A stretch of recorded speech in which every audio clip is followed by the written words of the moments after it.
সুপ্রিয় দর্শক, people's question অনুষ্ঠানে আপনাদের সকলকে স্বাগত জানাচ্ছি। আমি তানভীর আহমেদ। আজকে আমাদের অনুষ্ঠানের খানিকটা দেরিতে শুরু করার জন্য আন্তরিকভাবে দুঃখিত।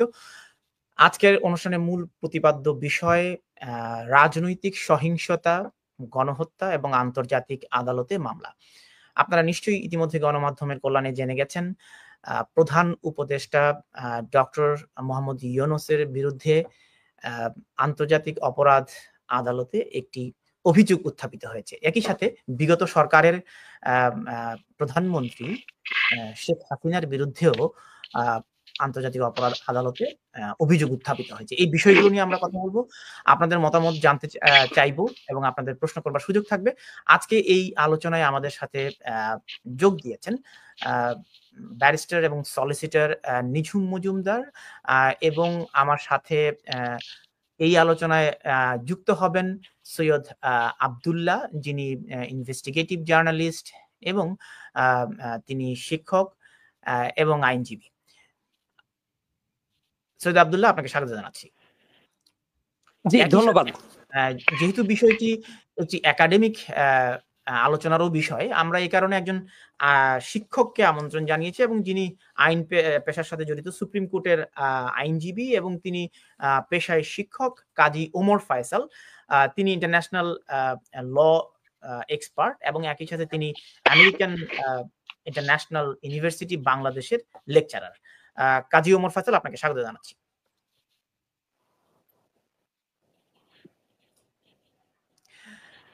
তো আমার আজকের আলোচনায় মূল আলোচনাটা আমি নিঝুম মজুমদারকে দিয়ে শুরু করতে চাই। নিঝুম মজুমদার, আপনার কাছে আমি জানতে চাইবো যে কোন প্রেক্ষাপটে আপনার কাছে মনে হলো যে আন্তর্জাতিক আদালতে এই মামলাটি অভিযোগটি উত্থাপন করা প্রয়োজন? আপনি নিশ্চয়ই তিনজন আইনজীবী, আমি যতদূর জানি, শাকিল উদ্দিন, মনিরুল ইসলাম মঞ্জু এবং নিঝুম মজুমদার আপনি নিজে, তিনজন আইনজীবী, এবং এটির মামলার বাদী হচ্ছেন সিলেট সিটি কর্পোরেশনের মেয়র, সাবেক মেয়র আনোয়ারুজ্জামান চৌধুরী, তাই নয় কি? উনি এখনো মেয়র আছেন। এই ইন্টারিম গভর্নমেন্ট অবৈধ, ফলে সবকিছু আগের মতোই আছে। যাই হোক, এটি আপনারা বলছেন, যেহেতু এটি একটি আইনগত, এটা একদম সংবিধান অনুযায়ী, বাংলাদেশের সংবিধানে ইন্টারিম গভর্নমেন্ট বলে কিছু। গণমাধ্যম কর্মী হিসেবে আমি সাবেক মেয়রই বলছি, এটা আপনার বক্তব্য। তো আপনাকে দিয়ে শুরু করতে চাই নিঝুম মজুমদার, আপনি যদি একটু বলেন যে কোন প্রেক্ষাপটে ডক্টর প্রফেসর ইউনূস, প্রধান উপদেষ্টা অন্তর্বর্তীকালীন সরকার বাংলাদেশের, তার বিরুদ্ধে এই অভিযোগটি আপনার আনতে হলো। নিঝুম মজুমদার। আচ্ছা, অনেক ধন্যবাদ। প্রথম ব্যাপার যেটা হলো যে আপনারা জানেন যে বাংলাদেশে একটা মেইহেম ঘটে গেছে, এক ধরনের সহিংসতা, কিছু ছাত্র নামধারী কিছু সন্ত্রাসী তারা উত্তেজিত করেছে জনতাকে, বিভিন্ন ভাবে আপনার ইনফ্লুয়েন্স করে বাংলাদেশ সরকারের বিরুদ্ধে এক ধরনের ষড়যন্ত্র করেছে এবং এক ধরনের খুন খারাপির মধ্য দিয়ে তারা বাংলাদেশের রাষ্ট্র ক্ষমতা দখল করে বসে আছে। আপনারা নিশ্চয়ই জেনে থাকবেন, খুব সাম্প্রতিক সময়ে এই সরকারের পক্ষ থেকে বলা হয়েছে, এই অবৈধ দখলদার সরকারের পক্ষ থেকে বলা হয়েছে যে 1 জুলাই থেকে 8 আগস্ট পর্যন্ত বাংলাদেশে এই অভ্যুত্থান বা কথিত অভ্যুত্থানের সাথে যারা জড়িত ছিল তাদের ব্যাপারে কোনো ধরনের অভিযোগ বা তাদের ব্যাপারে কোনো ধরনের মামলা, হেনস্থা, এই ধরনের একটা প্রজ্ঞাপন স্বরাষ্ট্র মন্ত্রণালয় থেকে করা হয়েছে। এবং এই কথিত দখলদার সরকারের একজন কথিত আইন উপদেষ্টা আছে, তার বক্তব্য আমরা দেখেছি এবং আমরা ফেসবুকে এগুলো আমরা দেখেছি।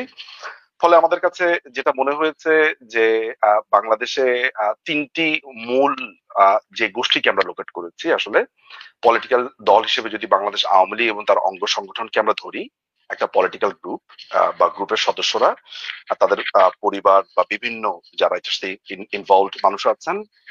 সেকেন্ড, যদি আমরা ধরি যে বাংলাদেশের যারা মাইনরিটিস বলি, যদি এই শব্দটা আমি খুবই অপছন্দ বলতে হচ্ছে সুবিধার্থে, মানুষ যাতে বোঝে, এটাতে পরিচিত হিন্দু, বৌদ্ধ, খ্রিস্টান, ট্রাইবাল যে সোসাইটি গুলো আছে, মানুষগুলো আছে, তাদের উপরে যেই আন্তর্জাতিক অপরাধ সংগঠিত হয়েছে বলে আমরা মনে করেছি, এবং বাংলাদেশ পুলিশ বাহিনীর উপরে যেই একইভাবে আন্তর্জাতিক অপরাধ সংগঠিত হয়েছে বলে আমরা মনে করেছি, এই সবগুলোর বিচার বাংলাদেশ সরকার করবে না বলে আমাদের কাছে মনে হয়েছে। আপনারা জানেন যে আন্তর্জাতিক অপরাধ আদালত মূলত নেশনের কেসগুলোকে অ্যাড্রেস করে, বা সেখানে একজন রাষ্ট্র মূলত সেখানে মামলা করে বা ফর্মাল মামলা আনতে পারে, এটা আপনারা জেনে থাকবেন। কিন্তু যখন এমন ধরনের একটা ঘটনা ঘটে যেখানে ধরেন আবার এটাও একটু বলে রাখা ভালো যে আন্তর্জাতিক অপরাধ আদালতের যে প্রিয়াম্বল, সেখানে পরিষ্কারভাবে প্রিয়াম্বলে বলা আছে যে আপনার এগুলো সবসময় কমপ্লিমেন্টারি টু ন্যাশনাল জুরিসডিকশন, অর্থাৎ তারা তখনই করে, এটা একটা সৌজন্য, আপনি যে খাঁটি বাংলাতে বলি আর কি, যে আন্তর্জাতিক অপরাধ তখনই হস্তক্ষেপ করে যখন ধরেন রাষ্ট্র বিচারটা করে না, করতে পারে না, বা তাদের সেই ইনফ্রাস্ট্রাকচার নেই। ইনফ্যাক্ট 98-এ যখন এই সংবিধিটা হলো বা 2002 থেকে এটা অপারেট করা শুরু করলো, এটার মূল ব্যাপারটাই ছিল এরকম যে আন্তর্জাতিক ভাবে এই ধরনের অপরাধগুলোর বিচার যাতে সেন্ট্রালি করা যায়। অনেক রাষ্ট্রের সম্ভব হয় না, যুদ্ধ বিধ্বস্ত থাকে, তাদের সেই কাঠামো বা অনেক কিছুই থাকে না, এগুলোর পেছনে অনেক একটা লম্বা হিস্ট্রি আছে আপনি জানেন, এবং সে কারণে আন্তর্জাতিক অপরাধ ট্রাইব্যুনালটা গঠিত হয়। বাংলাদেশের কেসে আমরা যেটা লক্ষ্য করেছি সেটা হচ্ছে যে মানে এখানে আমাদের রাষ্ট্রের যে ভূমিকাটা, সেখানে আমাদেরকে পরিষ্কার ভাবে মনে হচ্ছে যে রাষ্ট্র এই বিচারটা করবে না। এবং আপনার কাছে কোনো কেস স্টাডি আছে নিঝুম মজুমদার যে দায়িত্ব পালনকালে, অর্থাৎ হেড অফ স্টেট হিসেবে দায়িত্ব পালন করছেন এবং তার বিরুদ্ধে আন্তর্জাতিক অপরাধ আদালতে এভাবে মামলা হয়েছে এবং সেই মামলাটি আমলে নেওয়া হয়েছে, এমন কোনো কেস স্টাডি আপনার কাছে আছে কিনা পৃথিবীতে? এইটাতে আমি আসছি, এটা একটু পরে। প্রথমে আপনার জানা দরকার যে আমরা কেন এই অভিযোগটা ইনফরমেন্ট হয়ে আমরা আন্তর্জাতিক অপরাধ ট্রাইব্যুনাল আমরা কেন এনেছি, আন্তর্জাতিক অপরাধ আদালতে আমরা কেন এনেছি, সেটা হচ্ছে যে আমাদের কাছে একদম পরিষ্কার ভাবে মনে হয়েছে যে রাষ্ট্র এই উদ্যোগটা নেবে না, কারণ রাষ্ট্রের এটা পরিষ্কার ভাবে তারা বলেছে।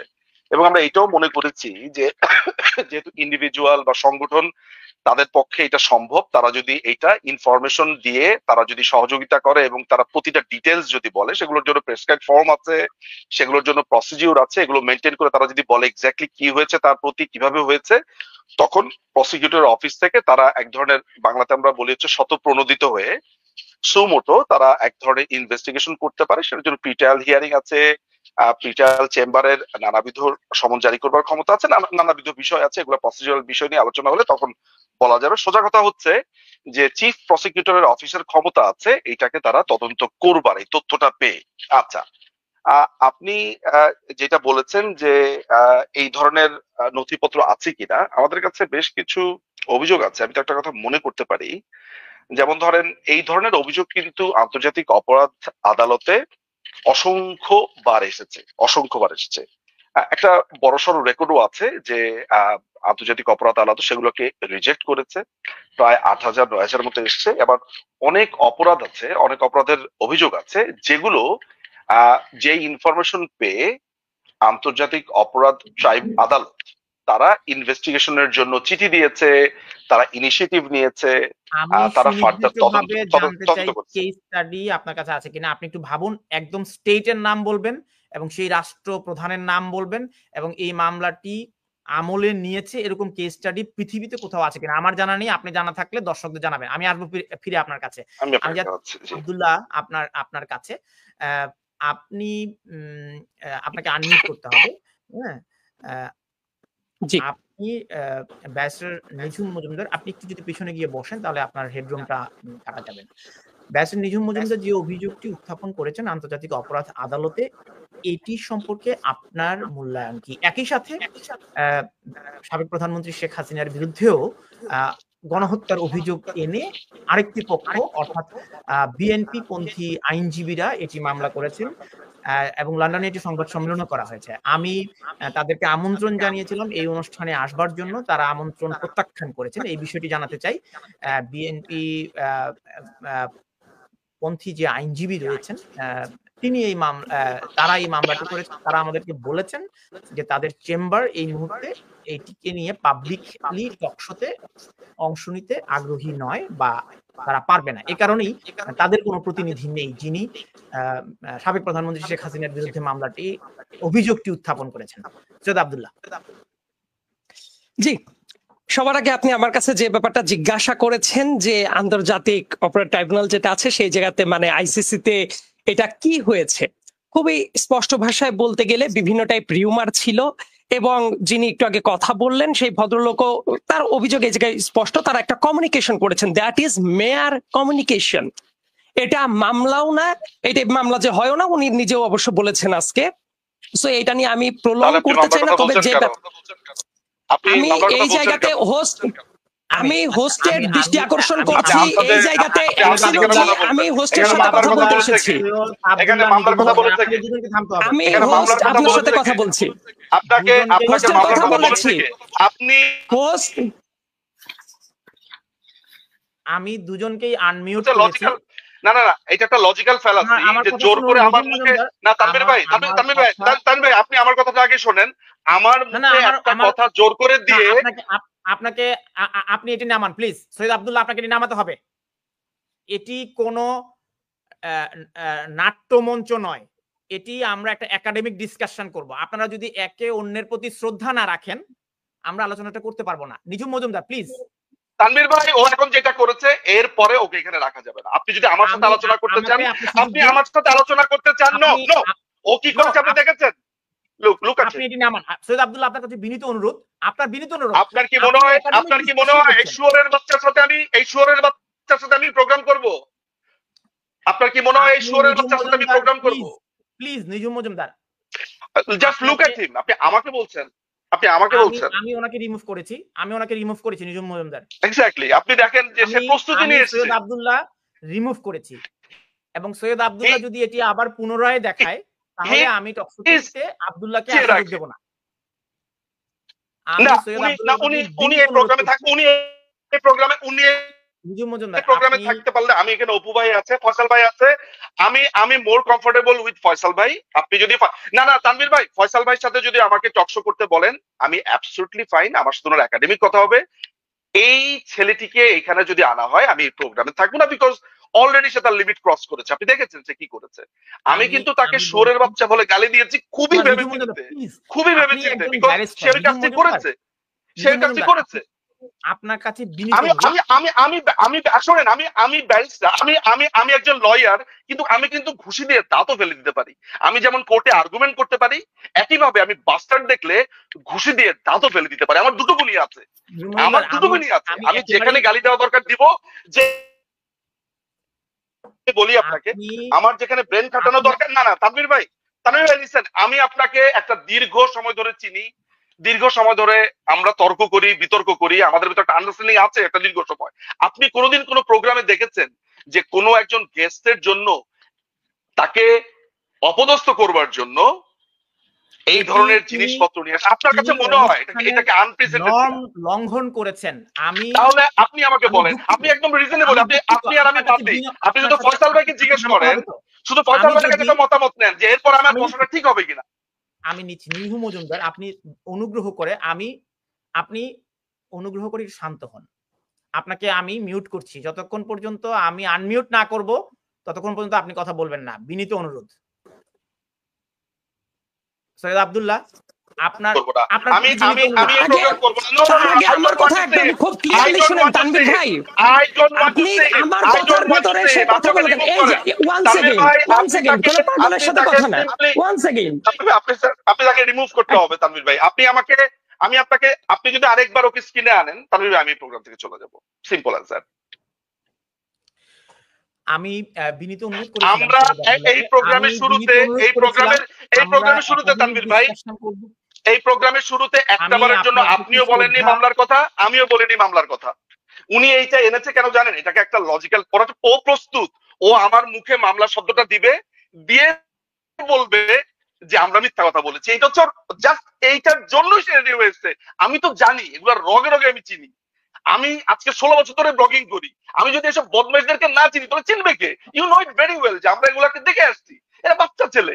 আপনি অপু ভাই একজন টিচার, শিক্ষক। আমার কাছে মনে হয় আমার স্ট্যাটাস অনুযায়ী he is not even lawyer. আপনি গেস্ট চুজ করতেও ভুল করেছেন, সে তো লয়ার না। এখানে আমি সুপ্রিম কোর্টের lawyer, New South Wales supreme কোর্টের, এখানে অপু ভাই সুপ্রিম কোর্টের। আপনি তো স্ট্যাটাস আসলে আমি আপনার কাছে কৃতজ্ঞতা জানাই, আপনি তাকে ওই সুযোগটা দিয়েছিলেন। তামির ভাই, আমার মনে হয় না, আমি কিন্তু আজকে লম্বা ট্রাভেল করেছি, আমি প্রায় 14 আওয়ার্স ট্রাভেল করে ইংল্যান্ড থেকে ইন্ডিয়াতে এসেছি। লম্বা ট্রাভেল করে এখানে এসেছি। আমি লাইভে সৈয়দ আব্দুল্লাহর সাথে কথা বলছি। সৈয়দ আব্দুল্লাহ, আপনি কি আমি প্রোগ্রামে থাকবো না ও থাকলে? আপনাকে বিনীত না, আমরা এখনো আপনাকে বিনীত অনুরোধ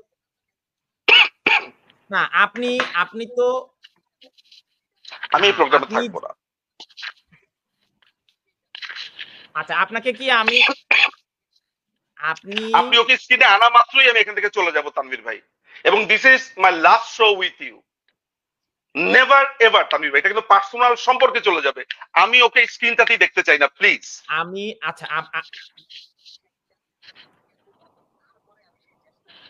আচ্ছা আচ্ছা আচ্ছা আমি একটু থামাচ্ছি। আচ্ছা ঠিক আছে, আমি আসছি। আপনি ওকে স্ক্রিনে আনলে আমি চলে যাব এখান থেকে। আচ্ছা, নিজুম মজুমদার, আপনাকে আমি ব্যাকস্টেজে রাখছি, আপনাকে ব্যাকস্টেজে রাখছি। আমি আসছি। আচ্ছা, আপনাকে আমি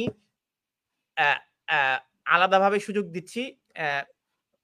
আপনি যে একটি অনুষ্ঠানের নর্ম ভঙ্গ করেছেন, এই নর্মটি ভঙ্গ করার জন্য আপনি যদি দুঃখ প্রকাশ করেন, আমাকে একটু কথা বলতে দিবেন।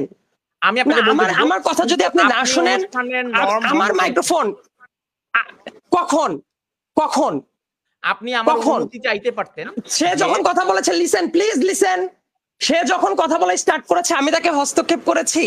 আমি যখন কথা বলা স্টার্ট করলাম সে তখন ইন্টারফেয়ার করছে বারবার করে, আপনি তাকে থামান নাই। সে যখন অ্যাগ্রেসিভ মোডে চলে গেছে তারপর তাকে আমি ওই জেস্টারে নিয়ে গেছি। আপনি পুনরায় আবার রেকর্ডটা দেখবেন। This is your responsibility as a host. আচ্ছা, এবং তারপরে আপনি আমাকে বের করে তাকে রেখে দিয়েছিলেন তো, রাইট? তার তো কথা বলার কথা ছিল না। তার মানে সে যে এতক্ষণ কথা বলেছে এই পুরো ব্যাপারটাও আনডু একটা ফেভার। আপনি কি একাডেমিক ডিসকাশন করবেন নাকি আমরা নিঝুম মজুমদারকে? আমি একাডেমিক ডিসকাশন তো শুরুই করেছিলাম, কিন্তু আপনি তাকে এতক্ষণ ফ্লোর কেন দিলেন? না, আপনি কি কথা বলুন। আপনি ফ্লোর দেব, আপনি কথা বলবেন, তারপর আমরা চেষ্টা করব। আপনি ফ্লোর দাও না, তার আগে আপনি যে কাজটা করেছেন তার জন্য আপনার দুঃখ প্রকাশ করতে হবে। আপনি হোস্ট হিসেবে নিউট্রালিটিটা বজায় রাখেননি। as simple as it is। তার কারণ আপনি তাকে আমি কথা বলার ভেতরে সে কি ইন্টারফেয়ার করতে পারতো না। আপনি মনে করে দেখেন, আপনি আমাকে বলছেন আমি নর্ম কখন ভায়োলেট করেছি, যখন ইউ কুড নট কন্ট্রোল। আপনার বক্তব্যটা শুনেন। আমি থামলাম, আমার বক্তব্য শুনেছেন, এইবার আপনার জায়গা থেকে definitely I deserve an apology from you, right? যে কোনো অনুষ্ঠানের মডারেশনের প্রয়োজনে কেউ কোনো অতিথি যদি ফ্লোর ক্রস করে, এজ এ হোস্ট হিসেবে সেটি আমার দায়িত্ব তাকে থামানো। আমি যখনই থামাতে যাচ্ছি আপনি পাশ থেকে হারপিকের বোতল নিয়ে কথা বলি। তার একটু পরে আপনি আমার মাইক্রোফোন আমি বারবার করে বলেছিলাম কথা বলবে না। নো, আপনি তারপরে তাকে অনেকক্ষণ কথা বলার ফ্লোর তো দিয়েছেন, রাইট? আপনি এখন কথা বলবেন। আমি কথা বলার আগে আপনার কাছ থেকে ক্লিয়ার এক্সপ্লেনেশনটা আমি চাই, then I will start, otherwise I will not, because I am here. আপনার রিকোয়েস্টে আমি এসেছি, রাইট? মজুমদারের বক্তব্য হচ্ছে আপনি যেহেতু তাকে অশোভন ভাবে ট্রিট করেছেন, তার আগে কি করেছে? আপনি তো আপনার জায়গা থেকে ফেলিওর না। আমাকে তো কথা বলতে দিচ্ছেন না আপনি। আমি ইন্টারফেয়ার করার আগে আপনি কথা বলেন, তারপর আমি আপনার কথাতে আসছি। বলেন। ইট ওয়াজ ইওর ইন্টেনশন। আপনি তো আমার কাছে অনুমতি নেননি, আপনি হারপিকের বোতল দেখাবেন। আপনি আমাকে বলেছেন। সে কি অনুমতি নিয়ে আমার ব্যাপারে ইন্টারফেয়ার বারবার করে করছিল, অ্যাগ্রেসিভ ভূমিকা রাখছিল? আপনার অনুমতি নিয়েছে? আপনার অনুমতি নিয়ে করেছিল? ইজ ইট তানভীর ভাই, ইজ ইট? ফিরবো। আচ্ছা, আমরা একাডেমিক ডিসকাশনে ছিলাম। আপনি যদি কাজী ওমর একটু বলেন, আন্তর্জাতিক অপরাধ আদালতে কোন প্রেক্ষাপটে আসলে মামলাটি করা সম্ভব বা করা যায়? দেখুন তানভীর ভাই, আমি চুপই ছিলাম এতক্ষণ ধরে। দেখেন, এটা কিন্তু আসলে আমি যদি কথা বলি একজন ইন্টারফেয়ার করে, এটা আসলে কথা বলা খুব কঠিন। এবং আমি সাইড যতক্ষণ পর্যন্ত কথা বলেছে এতক্ষণ পর্যন্ত আমি হয়তো ও টার্মটা ডিফারেন্ট ভাবে ইউজ করেছে, এটা কিন্তু পরে তিনি বলতে পারতেন। বাট এই ক্ষেত্রে আসলে এটা আমিও খুব বিব্রত বোধ করছি এই পরিস্থিতিতে পড়ে আর কি। এবং যদি একজন কথা বলে যদি একজন ক্রস করতেই পারে, বাট টাইম দেওয়াটা উচিত আর কি এখানে। তো আমার যেটা প্রশ্ন যেটা করেছিলাম যে কেস কখন করতে পারে, এটা একটা প্রশ্ন। তো এখানে আমাদের যে এই কেস সম্পর্কে যেটা আমাদের আলোচ্য বিষয় যেটা, এটা সম্পর্কে জানার একমাত্র উপায় হচ্ছে আমাদের প্রেস রিলিজ। এখানে উনি আসলে অভিযোগ দায়েরের কথা বলেছেন এবং বেশ কিছু ব্যক্তির নাম উনি ওনারা উল্লেখ করেছেন। তো এখন প্রশ্ন হচ্ছে আইসিসিতে যায় না, সেটা হচ্ছে প্রশ্ন। এখন যদি দেখেন আইসিসি মূলত হচ্ছে একটি স্ট্যাটিউট বেসড ইন্টারন্যাশনাল কোর্ট, একটা টিটি দ্বারা এস্টাবলিশড, এবং যেটা বাংলাদেশ 2010 সালের 23শে মার্চ এটা থেকে পার্টি হয়েছে। তো এখানে বিভিন্নভাবে কাজ করে, এর বেশ কিছু স্টেপ আছে। একটা আইসিসিতে আসলে ব্যক্তি কেউ অভিযোগ দায়ের করতে পারে না, শুধুমাত্র তথ্য প্রদান করতে পারে। That is the limitation. আসলে এক্ষেত্রে কেস করার একমাত্র এখতিয়ার হচ্ছে প্রসিকিউটর, এবং প্রসিকিউটর অনেক যাচাই বাছাই করে হচ্ছে এই কেসগুলার নাই। তো তো এটা মূলত হচ্ছে বেশ ৩টা ভাবে হচ্ছে এই কেসগুলো শুরু হতে পারে। প্রথমত যে স্টেট পার্টিগুলো আছে যারা আইসিসি রোম স্ট্যাচুটের সদস্য, তারা চাইলে এখানে একটা কোনো সিচুয়েশন বলি, আমরা কেস বলি না, সিচুয়েশন রেফার করতে পারে, সিকিউরিটি কাউন্সিল পারে। এবং থার্ড হচ্ছে এই যিনি মাত্র বললেন যে এটা আইসিসির প্রসিকিউটরের প্রোপ্রিও মোটো, নট সো মোটো, প্রোপ্রিও মোটো একটা পাওয়ার আছে, এই পাওয়ার অনুসারে হচ্ছে মামলা করতে পারে। এবং তৃতীয় পদটা একটু কঠিন, কেন কঠিন মাত্র বলছি, একটু পরে বলছি। তো এই ক্ষেত্রে আর্টিকেল 15 অফ দ্য রোম স্ট্যাচুটের অধীনে এইটা হচ্ছে এই আইসিসি প্রসিকিউটর এই কেস এই তদন্ত শুরু করতে পারে, যেটা আমাদের ওই প্রেস রিলিজেও আছে। এখন এখানে প্রশ্ন হচ্ছে যে এই অভিযোগ যে আছে এটা কারা কারা দিতে পারে এবং পাওয়ার পরে এই আইসিসি প্রসিকিউটর কি কি স্টেপ নিতে পারে, এইটা নিয়ে একটা আলোচনা এখানে জরুরি। এবং বাকি যে ইনফরমেশন যেগুলো আছে এগুলো পাবলিক নলেজ, প্রধানত খুব রোম স্ট্যাচুটের আর্টিকেল 5 থেকে 15 পড়লে এটা মোটামুটি দেখা যায়। তো এই যে কমিউনিকেশন যেগুলো আছে, যেগুলো হচ্ছে আমাদের যে যারা লয়ার যারা আছেন, যারা সাবমিট করেছেন, এইটার পর এটাকে বলা হয় হচ্ছে আর্টিকেল 15 কমিউনিকেশন। এটা আইসিসির মানে ইনস্টিটিউশনাল ভাষা অথবা কমিউনিকেশনও বলে। এবং এই কমিউনিকেশন যে কেউ দিতে পারে, এটা ভিকটিমও দিতে পারে, ভিকটিম বাদেও কেউ দিতে পারে, and anyone can do it, কারণ হচ্ছে এটা ওপেন একটা লিঙ্ক দেওয়া আছে, লিঙ্কের অনুসারে যে কেউ করতে পারে। তথ্যটা দেওয়া মানে কিন্তু এই না যে এটা আইসিসি এটাকে তদন্ত করবেই, আইসিসি প্রসিকিউটর। এই আইসিসি যেহেতু একটা মানে ট্রিটি বেসড অর্গানাইজেশনের বাজেটের লিমিটেশন আছে, রিসোর্সের লিমিটেশন আছে, সেক্ষেত্রে এরা খুব বেছে বেছে কেসগুলা নাই। এবং দেখবেন যে আইসিসির এই বিষয়ে যথেষ্ট মানে আছে, কৃতিত্ব আছে, যে তারা হচ্ছে বিভিন্ন কেসগুলা হচ্ছে তারা হচ্ছে কম ডিল করে অথবা ধীরে গতিতে ডিল করে, এর অন্যতম কারণ।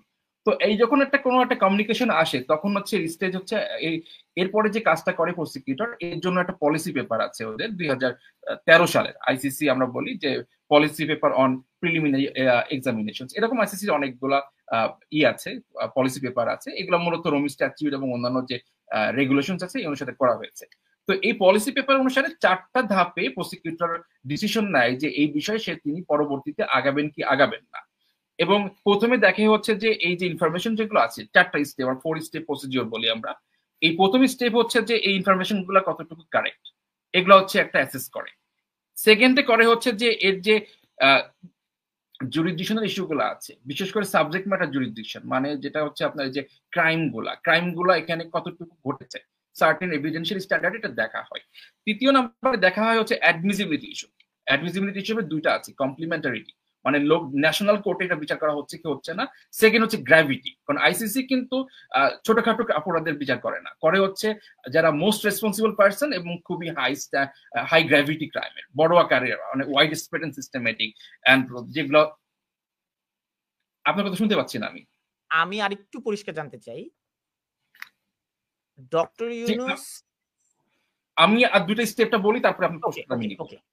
হ্যাঁ, এরপরে যেটা আছে যে 3 নম্বরে, এই 4 নম্বরে দেখা হয় যে কমপ্লিমেন্টারিটি ইস্যু, আর হচ্ছে এখানে অ্যাডমিসিবিলিটি, আর হচ্ছে গ্র্যাভিটি, হাই স্ট্যান্ডার্ড ক্রাইম, যেখানে সাধারণত আমরা যেটা নরমালি দেখে থাকি যে এটা দেখা যাচ্ছে প্রচুর অনেক, যেমন প্যালেস্টাইন কেসের মতো বলা হয় যে হাই গ্র্যাভিটি কেস বলা হয়, অথবা আফ্রিকার বেশ কিছু কেস, নর্দার্ন উগান্ডা আছে, আদার্স আছে, এগুলোতে দেখা হয়। এন্ড ফোর্থ স্টেজে দেখা হয় যে ইন্টারেস্ট অফ জাস্টিস, এইটা নিয়ে আইসিসি ডেফিনেশনও অনেক প্রবলেম আছে। 2007-এ ওদের একটা মেজর ওদের একটা পলিসি পেপার আছে, এটা নিয়ে হচ্ছে আফগানিস্তান কেসে একটা ইস্যু এটা ক্রিয়েট হয়েছিল, যেটা অ্যাপিলেট ডিভিশন আবার কারেক্ট করে। এই 4টা স্টেজের পরে যদি দেখে যে এখানে হচ্ছে এখন পর্যন্ত ব্যক্তি আসেনি, এখন পর্যন্ত আমি সিচুয়েশন নিয়ে আছি, এরপরে ডিসিশন নাই যে আমি হচ্ছে এই প্রসিকিউটর হচ্ছে প্রিলিমিনারি এক্সামিনেশন করবে কি করবে না। এবং আমি আগে বলেছিলাম যে এই প্রসিকিউটর যে পাওয়ার আছে article 15, it is different from আমরা state referral or security council referral. কারণ হচ্ছে যে স্টেট অথবা সিকিউরিটি কাউন্সিল রেফারেল করলে সরাসরি ইনভেস্টিগেশন করতে পারে প্রসিকিউটর, বাট এই জাতীয় যে প্রোপ্রিও মোটো যে পাওয়ার আছে এক্ষেত্রে হলে এই যে প্রি ট্রায়াল চেম্বার, আইসিসি 3 ধরনের চেম্বার আছে, প্রি ট্রায়াল, ট্রায়াল আর হচ্ছে অ্যাপিল চেম্বার। এই যে কাজী ওমর ফয়সাল, সাধারণ মানুষ অত কঠিন করে অনেক কিছু বোঝে না, এই জন্য আমি আপনাকে প্রশ্ন করতে চাচ্ছি। হ্যাঁ, আপনি যদি কয়েকটা প্রশ্ন নেন, প্রশ্ন অনুযায়ী উত্তর দেন, তাহলে আমার মতো সহজ যারা অত লিগ্যাল টার্ম বুঝি না, তারা একটু সহজভাবে বুঝতে পারি। প্রথমত, রাষ্ট্রপ্রধান হিসেবে দায়িত্ব পালনকালে সেই ব্যক্তির বিরুদ্ধে অভিযোগ উত্থাপিত হলে সেটি ইন্টারন্যাশনাল ক্রাইমস ট্রাইব্যুনালস আমলে নেয় কিনা, এমন কেস স্টাডি আছে কিনা, এটির ব্যাখ্যা কি? অনেক আছে। প্রথম উদাহরণ হচ্ছে আপনার আপনার আপনার প্রথম যেটা আছে সুদানের যে ফর্মার প্রেসিডেন্ট, যিনি যখন প্রেসিডেন্ট ছিলেন ওমর আল বশির, ওনার এগেনস্টে অ্যারেস্ট ওয়ারেন্ট ইস্যু হয়েছিল 2 বার। ভেরি রিসেন্টলি হচ্ছে ভ্লাদিমির পুতিনের এগেনস্টে হয়েছে, এবং এখন একটা হচ্ছে অ্যাপ্লিকেশন আছে, অ্যারেস্ট ওয়ারেন্ট অ্যাপ্লিকেশন, এখন কনফার্ম হয়নি, সেটা হচ্ছে যে আপনার যে বেঞ্জামিন নেতানিয়াহুর এগেনস্টে, এরকম আছে। এবং ফর্মার প্রেসিডেন্ট হিসেবে বিচারও একজনের করা শুরু হয়েছিল, ফাইনাল পর্যন্ত যায়নি, আপনার লরেন্ট বাগবো, আর একজন হচ্ছে জপিয়েক বেম্বা। দুইটাকে হচ্ছে আপনার অলরেডি, যদি এটা সাকসেসফুল হয়নি, একটা হচ্ছে আপনার ট্রায়াল চেম্বার অ্যাকুইট করে, একটা হচ্ছে অ্যাপিল চেম্বার অ্যাকুইট করে, বাট কেস আছে, দেয়ার আর কেসেস। আচ্ছা, তো আমি নিঝুম মজুমদার আপনার কাছে আবারও ফিরতে চাই। নিঝুম মজুমদার, আপনি কি আমাকে শুনতে পাচ্ছেন? নিঝুম মজুমদার, আপনাকে আনমিউট করতে হবে। আচ্ছা, নিঝুম মজুমদার, আপনি হ্যালো, শুনতে পাচ্ছেন? আমি শুনতে পাচ্ছি। আচ্ছা, আমাদের আলোচনাটা ছিল, আমরা একটু একাডেমিক আলোচনাও শুনেছি। আপনার কাছে প্রশ্ন যে আন্তর্জাতিক অপরাধ ট্রাইব্যুনালে মামলা বা অভিযোগ উত্থাপিত হলে এটি কি সেই রাষ্ট্র, আপনি কি শুনতে পাচ্ছেন? নিশ্চয়ই সেই রাষ্ট্রকে তো এটি অনুমোদন দিতে হবে। তানভীর ভাই, আমার নেটে একটু প্রবলেম করছে, একটু ভেঙে আসছে। হ্যাঁ, আচ্ছা, বাংলাদেশের রাষ্ট্র প্রধান, অন্তর্বর্তীকালীন রাষ্ট্রপ্রধান প্রফেসর ডক্টর ইউনূসের বিরুদ্ধে আপনি অভিযোগ উত্থাপন করেছেন, আপনারা আইনজীবীরা মিলে করেছেন। তো এটি তো বাংলাদেশে করা যায়নি কেন? না, অভিযোগ একটু আমি ক্লিয়ার করি তানভীর ভাই, অভিযোগটা উত্থাপন করেছেন অ্যাজ এ ভিকটিম হিসেবে।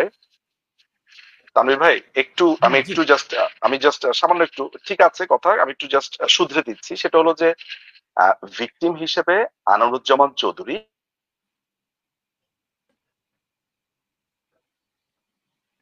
আমরা হয়তো নিঝুম মজুমদারের ভিডিওটি লস্ট করেছি। তো আমি নিঝুম মজুমদারে ফিরতে আপনার কাছে একটু, কাজী ওমর ফয়সাল, আপনার কাছে জানতে চাই যে এটি আসলে বাংলাদেশের রাষ্ট্রপ্রধান হিসেবে, নিঝুম মজুমদার, আমরা কি আপনাকে শুনতে পাচ্ছি? আমি শুনতে পাচ্ছি। মুশকিলটা হলো যে আমার এখানে নেটটা, হোটেলের নেট খুব একটা সুবিধার না আসলে। আচ্ছা, আমি যেটা বলছি সেটা হচ্ছে যে যিনি অভিযোগ করেছেন, আমরা তার লিগ্যাল ড্রাফটিং গুলো, আমাদের যে লয়ার্স প্যানেলরা আছে, আমরা সেই লিগ্যাল ড্রাফটিং এবং সেখানে আনুষঙ্গিক যেই বিষয়াদি, সাধারণত অভিযোগের ক্ষেত্রে যে পয়েন্টগুলো খুবই সাবস্টেন্সিয়াল, এবং রোম স্ট্যাটিউটের একটা টেকনিক্যাল জায়গা আছে যে আপনি কি ধরনের অভিযোগগুলো আনবেন বা অভিযোগের কথা বলবেন, এক্স্যাক্টলি আপনাকে পুঙ্খানুপুঙ্খ ভাবে আপনার উপরে হয়ে যাওয়া অত্যাচারগুলোকে বর্ণনা করতে হবে। আপনি কি আমার কথা শুনতে পাচ্ছেন? শুনতে পাচ্ছি, জি। তানভীর ভাই, শুনতে পাচ্ছেন আমার কথা? হ্যাঁ, আমি শুনতে পাচ্ছি, বলুন।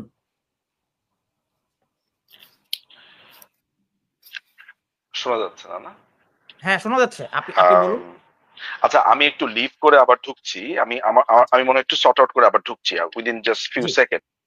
জি। আচ্ছা, সৈয়দ আব্দুল্লাহ, আপনি কি শুনতে পাচ্ছেন? আনমিউট করুন সৈয়দ আব্দুল্লাহ। আমি শুনতে পারছি। অবশ্যই আমি একাডেমিক ঘটনারই কথা বলবো, বাট বিফোর এভরিথিং আমি আলোচনায় যাব না, বাট আমি অবশ্যই খুবই চমৎকার ভাবে কথা বলবো। You know I am very respectful to you, but before that you need to clear your stand as a host, what you fail to do. এবং আপনি যদি আপনার জায়গা থেকে ক্লারিফিকেশনটা না দেন, I must not continue here. আচ্ছা, সে যে গালাগালি করেছে দায়িত্ব আপনার। ক্লারিফিকেশনটা হচ্ছে প্রথম সে ইন্টারভিউ, আমি একটু বলি। হ্যাঁ ভাই, আমি একটু বলি। হ্যাঁ শিওর। আমি এই প্রোগ্রামে আসার আগে আপনাকে খুব ক্লিয়ারলি বলেছি, কথা বলার ভিতরে কেউ ইন্টারফেয়ার করবে না। সে যখন বারবার করে ইন্টারফেয়ার করে চিল্লানো শুরু করেছে, তারপর আমি ওই মুখ্যম অস্ত্রটা নিয়ে এসেছি, তার আগে আনিনি। নাও প্লিজ প্রসিড অন।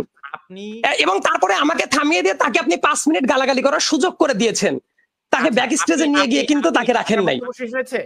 আচ্ছা, যে কোনো আপনি এটা ক্লারিফাই করলে আমি কথা বলবো। অনুষ্ঠানের দায়িত্ব কি থাকে একজন মডারেটরের, যখন আরেকজন অতিথি ফ্লোর ক্রস করেন, আপনি আমার কাছে সেটির অভিযোগ দিতে পারতেন। না দিয়ে আপনি ব্যক্তিগতভাবে ইন্টেনশনালি পূর্ব পরিকল্পিতভাবে হারপিক নিয়ে এসেছেন এবং হারপিকটি প্রকাশ্যে একটা গণমাধ্যমে দেখিয়েছেন ব্যক্তিগতভাবে আক্রমণ করার জন্য। এটি আপনি এটা ব্যক্তিগতভাবে আক্রমণ শেষ হয়নি। পূর্ব পরিকল্পিত হারপিকের সাথে কি সম্পর্ক আছে তার কোনো? পূর্ব পরিকল্পিতভাবে আপনি এই হারপিকটি নিয়ে এসেছেন আমার অতিথিকে অপদস্থ করার জন্য। আপনি যেমন সম্মানিত, আমার কাছে প্রত্যেক অতিথি সম্মানিত। আপনি অপদস্থ করার জন্য ইন্টেনশনাল নিয়ে এসেছেন, এটি আপনি ঠিক করেননি। আপনার অতিথির সাথে হারপিকের সম্পর্ক কি? আলাদাভাবে আপনাকে কথা বলার সুযোগ দিব, নিঝুম মজুমদারকেও আলাদাভাবে কথা বলার সুযোগ দিব। তার আগে আপনি বিনয়ের সাথে আপনার ওই ব্যাখ্যাটা দরকার, আপনি আমার মাধ্যমে যাবেন। আপনি যদি হারপিক দেখিয়ে নিঝুম মজুমদারকে পানিশমেন্ট দিয়ে দেন তাহলে তো আমার ভূমিকা। পানিশমেন্ট কেন? এটার সাথে তার সম্পর্ক কি? আমাকে আপনি সুযোগ দেননি নিঝুম মজুমদারকে ইন্টারফেয়ার করবার জন্য। আপনি নিজেই হারপিক দেখিয়ে দিয়েছেন, আপনি পানিশমেন্ট দিয়ে দিয়েছেন, ফাঁসি দিয়ে তারপরে দিয়েছেন। আপনি ভিডিওটা আবার প্রথম থেকে দেখবেন। তারপরে আপনি কেন 5 মিনিট তাকে সুযোগ দিলেন? কেন সে গালাগালি করলো? কিন্তু আপনি কয়েক সেকেন্ডের মধ্যেই তারপর যে গালাগালি করলো, এটা কেন গালাগালি করলো? সেটার জন্য তো আমি দায়বদ্ধ। আপনি কি তারপরে কি নিঝুম মজুমদার এতক্ষণ যে কথা বলছিল ওই গালাগালির জন্য কি তাকে কোনো কথা বলেছেন? সেইটা তো আপনি তার আগে আমাকে কেন বললেন is it fair thing as a host? বিনয়ের সাথে বলছি, আপনি যদি আপনি বিনয়ের সাথে বলবেন কিন্তু প্রপার এক্সপ্লেনেশন সহ। আচ্ছা, এখন কি আমরা মূল আপনি আপনার গেস্ট যদি সে হয়, আপনি তো আমার পার্সোনালিটির ক্ষতি করেছেন। আব্দুল্লাহ, আমরা চাইছি আপনার কাছ থেকে আপনার বক্তব্যটি শুনতে, কিন্তু আপনি বলেন আপনি ওইটার জন্য তার কাছে তো অ্যাপোলোজাইজ করছেন নাকি? আমি ব্যাখ্যা চাইবো। আমি কথা দিচ্ছি, আমি নিঝুম মজুমদারের কাছে ব্যাখ্যা চাই। এখন আমরা বলি যে অপরাধের কারণে, যে অভিযোগের কারণে আমাদের আসলে আমি আপনার কাছে অনুরোধ, দেখুন আমি কিন্তু আপনাকে প্রথমে বলেছিলাম যে দেখেন আমি ক্ষমা চাইছি। এখন আপনি আবার এই আলোচনাটা শুরু করেন না জনাব কাজী মোহাম্মদ ফয়সাল। অলরেডি সৈয়দ আব্দুল্লাহ ঠান্ডা হয়ে গেছেন, আপনি আর নতুন করে আলোচনাটা করেন না। Thank you. আমরা সৈয়দ আব্দুল্লাহ, আপনার কাছে আসলে আমার প্রশ্ন, যে অভিযোগে প্রফেসর ডক্টর ইউনূসের বিরুদ্ধে আন্তর্জাতিক অপরাধ আদালতে অভিযোগ আনা হলো, একই অভিযোগে সাবেক প্রধানমন্ত্রী শেখ হাসিনার বিরুদ্ধেও আনা হয়েছে। এখন তিনি বাইরে আছেন, তাকে কি সেই আদালতে নিয়ে অভিযুক্ত করা সম্ভব? আচ্ছা, এটা অভিযুক্ত করা সম্ভব। আপনি যদি কাজী ওমর ফয়সাল ভাইয়ের যদি একাডেমিক ডিসকাশনটা শুনেন, আপনি সম্ভবত খুব ক্লিয়ারলি বুঝতে পারবেন এই জায়গার যে প্রসিডিউরটা আছে সেটা খুবই লেন্দি একটা প্রসিডিউর। যে আমি খুব সহজ ভাষাতেই আসি। এই জায়গাতে যদি এই ধরনের মামলা হয়, সেটা স্টেট পার্টি যদি মামলা করে সেই জায়গাটা ইজি। এবং যে আলাপ আলোচনাটা হচ্ছিল যে রোম স্ট্যাটিউট যেটা আছে 1998 এর, সেইটার আর্টিকেল 15 ধরে ইন্ডিভিজুয়ালিস্টিক ক্যাপাসিটি থেকে তারা কি করেছেন, তাদের একটা মনোভাব তারা কমিউনিকেট করেছেন। এটা মামলাও না, ওই অর্থে অভিযোগও না। এই ব্যাপারটা কমিউনিকেট করার পরে ওই চিফ প্রসিকিউটর সাহেব যদি মনে করেন তার কাছে এরকম হাজার হাজার কমিউনিকেশন রেগুলার বেসিসে যায়। তো ঘটনাটা হলো, আমি আসছি প্রেক্ষাপটটা ব্যাখ্যা করার পরে, তারপর আসছি শেখ হাসিনার ব্যাপারে। তো এই ঘটনার পরে তারপরে কিন্তু উনি আগে একটা বিচার বিবেচনা করেন, উনি ইনভেস্টিগেট করেন, তারপর ওইটা আবার যদি স্যাটিসফাইড হয় তারপর প্রি ট্রায়ালে পাঠায়। প্রি ট্রায়ালের পরে তারপর আরো বেশ জটিল প্রক্রিয়া আছে, এবং তারপরে যদি হয় তারপরে আলাদাভাবে মামলার ফ্রেমিংটা স্টার্ট হয়। খুবই সহজ ভাষায় বললাম, আমি লিগ্যাল টার্মগুলো একটু অ্যাভয়েড করেছি যাতে অন্য সবাই বুঝতে পারে। 2 নম্বর একটা আলোচনায় আসি। যে ইস্যুতে মামলাটা হয়েছিল, আমার ওই যে সিলেটের পলাতক যিনি মেয়র আছেন, যিনি এই ছাত্রদের ম্যাস কিলিং এর সাথে জড়িত, একই সাথে অবৈধ রেজিমের একটা অংশ এবং পলাতক। তো ওই মেয়র যে মুহূর্তে মামলাটা করছে, আমি ওনার মামলাটা একটু বের করে আমি ওই জায়গা থেকে পড়ি। উনি যে অভিযোগটা দায়ের করেছিলেন সেই জায়গাটা একটু আছে আমার কাছে। ওনারা একটা প্রেস রিলিজ দিয়েছিলেন, সেই প্রেস রিলিজের আলোচনায় আমি আসছি। এবং আমি আরেকটা জায়গায় তানভীর ভাই খুবই ক্লিয়ার করে দেই, আমি কেন বললাম একবার মামলা একবার অভিযোগ। তার কারণ হলো ওই যে সিলেটের মেয়র, ইনফ্যাক্ট এই যে মজুমদার, ইনারা যখন একটা ভিডিওতে কথা বলেছেন, আপনি যদি দেখতে চান আমি আপনাকে একটা ভিডিও পাঠিয়ে দিতে পারি, যে জায়গায় তারা বলেছেন আমরা মামলা দায়ের করেছি। 3 জন ব্যক্তি এই ভিডিওতে কথা বলেছেন। ওই জায়গায় মিস্টার মজুমদারও প্রথম বাক্যে বলেছেন মামলা দায়ের করেছে। ওই যে সিলেটের যিনি পলাতক খুনি চেয়ারম্যান, উনিও সেম কথাটা বলেছেন, মামলা করেছেন। আমি আমার আলোচনাটা যখন টানতাম তানভীর ভাই, আমি আলোচনার ভেতরে ওইটা টান দিয়ে নিয়ে আসতাম যে দেখেন এই ব্যাপারটা নিয়ে কেন কনফিউশন অ্যারাইজ করলো, তার কারণ তারা বিভিন্ন জায়গায় আগে ভিডিওতে ওই ধরনের কথাবার্তা বলে ফেলেছে। এইভাবে আমি কিন্তু স্টার্টটা করতে গিয়েছিলাম, তার ভেতরেই কেউ একজন এইরকম বাঁধিয়ে দিল। তো তারপরে আমি একটু আসি, তাহলে ক্লিয়ারলি সবাই বুঝতে পারবে। উনার ওই যে অভিযোগ যেটা আছে, প্রেস রিলিজ 8 নভেম্বর 2024, সিলেটের যে মেয়র আছেন, আমি উনার জায়গা থেকে পড়ছি, আন্তর্জাতিক আদালতে দখলদার ইউনূস সরকারের বিরুদ্ধে অভিযোগ দায়ের। তো এই জায়গায় 15 রোম স্ট্যাটিউটের 15 অনুচ্ছেদ অনুযায়ী একটি অভিযোগ দায়ের করেছেন। অভিযোগ দায়ের করেন সিলেটের ওই পলাতক মেয়র জনাব আনোয়ারুজ্জামান চৌধুরী। 5 আগস্ট থেকে 8 আগস্ট পর্যন্ত বাংলাদেশের ছাত্র আন্দোলনে নিহত আওয়ামী লীগ ও তার অঙ্গ সংস্থানের নেতাকর্মী, বসবাসক্রমে হিন্দু, খ্রিস্টান, বৌদ্ধ, বাংলাদেশের পুলিশ বাহিনীর উপর নির্মম গণহত্যা, খেয়াল করেন টার্মটা, খেয়াল করেন, নির্মম গণহত্যা মানে জেনোসাইড। আমি কিন্তু উনাদের প্রেস রিলিজ দেখে পড়ছি। সো এই প্রেস রিলিজে গণহত্যা যখন বলেছে, সম্ভবত মিস্টার মজুমদার উনি নিজের যে ব্যাখ্যাটা দিলেন, গণহত্যা হওয়ার জন্য পার্টিকুলার কিছু শর্ত আছে। এইটা ল নিয়ে যারা পড়াশোনা করে ন্যূনতম ধারণা থাকলে তাদের জানার কথা। এই জায়গায় এথনিক কোনো ব্যাপার থাকতে পারে, অথবা রেশিয়াল কোনো ব্যাপার থাকতে পারে, ন্যাশনাল কোনো ব্যাপার থাকতে পারে, অথবা রিলিজিয়াস কোনো গ্রুপের পর এই যে ওয়াইড স্প্রেড যে অ্যাটাক যেটা, এবং সেটা অবশ্যই সিস্টেমেটিক, এবং তারপর এটা গণহত্যার দিকে আগাতে থাকে। তো ওই যে সিলেটের পলাতক সাবেক মেয়র যিনি নিজেই মামলার আসামি, উনি কি করলেন, উনি অভিযোগটা যেটা জমা দিচ্ছেন গণহত্যার, তার মানে এটা বাই ডিফল্ট উনি যে কমিউনিকেশন করেছেন still is a problematic thing. 2 নম্বর ব্যাপারটা আমি বলি, এই ব্যাপারটা যখন কমিউনিকেট করেছে, এই ব্যাপারটা কমিউনিকেট করার পরে ধরলাম কমিউনিকেট করলো, কেউ করতেই পারে, এটা যে কেউই করতে পারে, তানভীর আহমেদ আপনিও করতে পারেন, কাজী ওমর ফয়সালও করতে পারে, আমিও করতে পারি। এবং আপনি যার একটা কথা বললেন না যে শেখ হাসিনার বিরুদ্ধেও এই ধরনের অভিযোগ আনা হয়েছে, কিন্তু তারা কথা বলতে চায়নি, কারণ এটার কিছুটা নর্ম আছে। যখন ইন্ডিভিজুয়ালিস্টিক অ্যাপ্রোচ থেকে কোনোভাবে করা হয়, সেটা কিন্তু অনেক ক্ষেত্রে হিডেন রাখারও একটা ব্যাপার আছে, কিন্তু এটা ম্যান্ডেটরি কোনো কিছু না। আর আরেকটা গুরুত্বপূর্ণ ব্যাপার হলো, যখন এই ফোরামে, দেশীয় কোনো ফোরামে যদি বিচার করা যায়, তখন কিন্তু আগে দেশীয় ফোরামের বিচারটা নিশ্চিত করা হয়। আপনি জানেন যে শেখ হাসিনা বাংলাদেশে অনেকগুলো হত্যা মামলার আসামি, এবং তাকে এই বিচারটা করার পাশাপাশি একটা পর্যায়ে জানেন যে সে তো পলাতক, অবৈধ খুনি ফ্যাসিস্ট শেখ হাসিনা পলাতক, এবং উনাকে পরে যেটা করা হবে। আমার মাঝে মধ্যে তো আমাকে প্রশ্ন নিতে হবে, নাহলে আমার ভূমিকাটা আসলে কি এখানে? না, হ্যাঁ শিওর তানভীর ভাই, এক্স্যাক্টলি শিওর তানভীর ভাই, প্লিজ। তারপরে আমিও একটু কথা বলার সুযোগ যদি পাই আর কি, প্রশ্ন করার সুযোগ যদি পাই।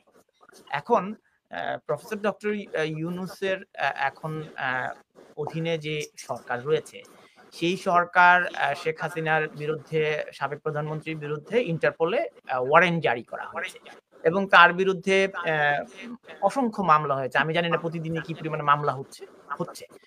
এখন তিনি তো রাষ্ট্র ক্ষমতায়, তো ইন্টারপোল আছে, আন্তর্জাতিক অপরাধ আদালতের অধীনে তাকে দেশে ফিরিয়ে নিয়েও তো মামলার মুখোমুখি করা যায়। কিন্তু আমরা দেখেছি এর আগে যখন বিগত সরকার ছিলেন ক্ষমতায়, অর্থাৎ আওয়ামী লীগের সরকার ছিল, তখন তারেক রহমানের বিরুদ্ধেও এভাবে আন্তর্জাতিক মামলা করা হয়েছে। এবং আমাদের পার্শ্ববর্তী দেশ মায়ানমারে অং সান সুচির বিরুদ্ধেও এই ধরনের আন্তর্জাতিক অপরাধ ট্রাইব্যুনালে মামলা হয়েছে। কোন একটি মামলাই তো আসলে বা অভিযোগগুলো আমলে নেয়নি। বার্মার এই ধারাবাহিক কিলিং, এটাকেও তো প্রমাণিত করে সেটা পর্যন্ত নেয়নি। এক্স্যাক্টলি। আদৌ এই যে সাধারণ মানুষকে একটা ধারণা দেওয়া, একটা মামলা করে বা অভিযোগ একটা ইমেল করেই, একটা রেফারেন্স নাম্বার নিয়েই আপনি বলছেন আপনি শেখ হাসিনার বিরুদ্ধে আন্তর্জাতিক অপরাধ ট্রাইব্যুনালে মামলা করেছেন, আর অন্য পক্ষ বলছে যে ডক্টর ইউনূসের বিরুদ্ধে আন্তর্জাতিক অপরাধ ট্রাইব্যুনালে মামলা হয়েছে। সাধারণ মানুষ কি তাহলে এ ধরনের কর্মকাণ্ডে বিভ্রান্ত হচ্ছে না? অবশ্যই অবশ্যই তানভীর ভাই, এটা বিভ্রান্ত হওয়ার জায়গাটা কি, আমরা অনেক ক্ষেত্রে যেটা বলি যে লয়ের যেটা প্রসেস, সেই প্রসেসটা ফলো না করে অনেকে যেটা করার চেষ্টা করে, এইটাকে পাবলিসিটি করার চেষ্টাটা করে, ফুল প্রসেসটা না বুঝে। মানুষ যখন শুনবে রোম স্ট্যাটিউট, তখন মনে করবে বাপরে বাপ কত না জটিল প্রক্রিয়া, মামলা বুঝি হয়ে গেছে। এবং আপনার প্রশ্নটা কিন্তু খুবই ভ্যালিড। দেখেন, মিয়ানমারের ওই কেসেও কিন্তু বিচার করা যাচ্ছে না ঠিক মতো, এবং আমি জানি না শেষ মুহূর্ত পর্যন্ত এটা করা যাবে কিনা। আর একটা ইন্টারেস্টিং তথ্য দেই, তাহলে আপনার কাছে পুরো ব্যাপারটা আরো ক্লিয়ার হবে, এবং যারা অডিয়েন্স আছে তাদের কাছেও ব্যাপারটা ক্লিয়ার হবে। দেখেন, বলা হচ্ছে 5 থেকে 8 আগস্ট পর্যন্ত গণহত্যার দায়ে এই সরকারের বিরুদ্ধে মামলা করা হয়েছে। ইন্টারেস্টিং ফ্যাক্ট হলো, এই সরকার শপথ গ্রহণ করেছিল কবে? 8 তারিখ রাতের বেলায়, তাহলে ওই টাইমের ভেতর তো তারা non existent, they were not government. আপনি যে তাইলে গভর্নমেন্টের সব উপদেষ্টাদের নামে যে ইভেন্ট কমিউনিকেশনটাই দিলেন, তারা তো ওই টাইমে সরকারি না, এবং স্টেট পার্টি হিসেবে, স্টেট মেশিনারি হিসেবে এই ঘটনাগুলা ঘটেনি, এবং যেভাবে বলা হচ্ছে সেটা অনেক বেশি ওভারহাইপ।